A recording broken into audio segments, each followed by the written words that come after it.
Você de casa já ouviu falar sobre trabalho análogo à escravidão? Vez ou outra, os jornais trazem notícias de trabalhadores encontrados nessa situação de escravidão. Mas isso deve mudar porque o Ministério do Trabalho divulgou portaria na última segunda-feira que faz alterações nos parâmetros para declarar se uma situação é análoga à escravidão ou não.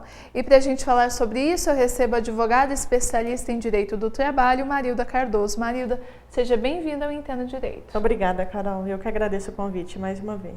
Bom, Marilda, vez ou outra a gente sempre fala a respeito de trabalho análogo à escravidão, já foi tema aqui do Entenda Direito, o que na verdade mudou com essa portaria que foi publicada na última segunda-feira. Sim, o que mudou? Alguns tópicos referente à jornada exaustiva de trabalho. Com a nova portaria, não basta apenas cumprir uma jornada exaustiva, que é aquela que priva do convívio social, do descanso no sábado, no domingo, no feriado, ou até mesmo aquele intervalo entre uma jornada e outra, que tem que ser no mínimo de 11 horas respeitado. Que não basta o cumprimento, mas o trabalhador ele tem que estar sem transporte no local de trabalho, para caracterizar a jornada exaustiva. Então, por exemplo, se o trabalhador trabalhar lá 18 horas, mas tem um transporte, tudo bem. Isso, aí não vai ser caracterizado jornada exaustiva, de acordo com a nova portaria. E quais absurdamente. E quais as outras alterações? Outra situação, a condição degradante do trabalhador. O que é a condição degradante? Seria o entendimento de que é o alojamento precário, como é comum em construção civil, os seringueiros, os trabalhadores rurais que ficam em alojamento. Aquele que não tem água potável, não tem assistência médica, eles machucam e eles não têm uma assistência médica no local. Então eles correm risco até mesmo de piorar, risco até mesmo de infecção. O que mais? Não tem banheiro. Então isso era considerado condição análoga de escravo. Agora, a situação degradante, só se ele estiver sob ameaça vigilante do empregador que não deixa ele se retirar. Cerceando a liberdade. Cerceando a liberdade. O trabalho escravo vai ser aquele onde ele é cerceado de liberdade de ir e vir. E isso acontece mais em que tipo de setor? Você falou da construção civil, do trabalho rural. São esses setores que mais têm denúncias a respeito de trabalho análogo à escravidão? No Brasil, sim, porque são pessoas que dependem de alojamento para ficar. São pessoas que trabalham, às vezes, na lavoura. Na época de safra, eles contratam poucos trabalhadores para trabalhar para 1 ou 2. Então, ele trabalha exaustivamente naquela lavoura e fica lá alojado naquela condição precária.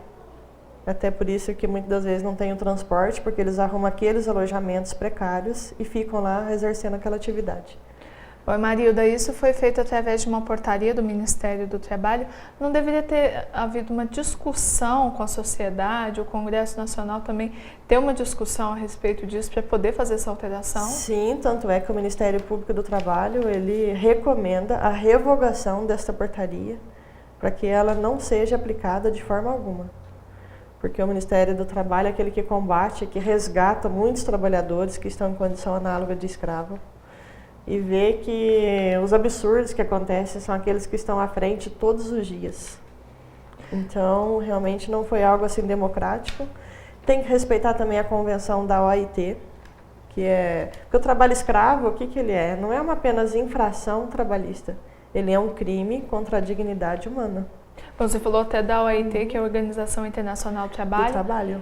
Isso então não está dentro dos parâmetros da Organização Internacional do Trabalho. Não está de acordo com a Convenção da Organização Internacional do Trabalho.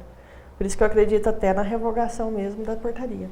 Bom, e essa questão do trabalho escravo, ela era julgada somente na esfera trabalhista ou também havia condenações penais? Há condenações penais a esse respeito? Não, há condenação penal. Quem pratica o trabalho escravo, que explora, ele responde de acordo com o artigo 149 do Código Penal, pena de reclusão de 2 a 8 anos, mais multa. Então, não fica somente na esfera trabalhista, mas também criminalmente ele responde.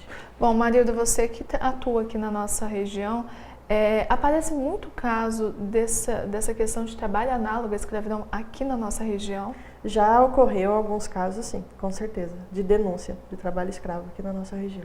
E se tivesse dentro dessas novas regras, não seria considerado trabalho análogo à escravidão? Eu acredito que teria alguns requisitos que não seriam considerados, como esse que tem que haver, a nova portaria exige que tem que haver vigias, que tem que haver segurança que não deixa a pessoa sair, ou seja, totalmente privada da liberdade. Mas o que houve denúncia aqui na nossa região são casos onde as pessoas se submetiam àquele trabalho e realmente ela ficava lá em alojamento, em condição degradante, trabalhando. Entendi. Bom, só para você ter uma ideia aí de casa, a Organização Internacional do Trabalho condenou as novas regras para definir o trabalho escravo e divulgar a chamada lista negra, lista suja de empregadores, onde ficava o nome dos empregadores das empresas que faziam esse tipo de atitude, que deixavam seus empregados em trabalho análogo à escravidão. O Ministério Público do Trabalho também classificou a medida como um retrocesso.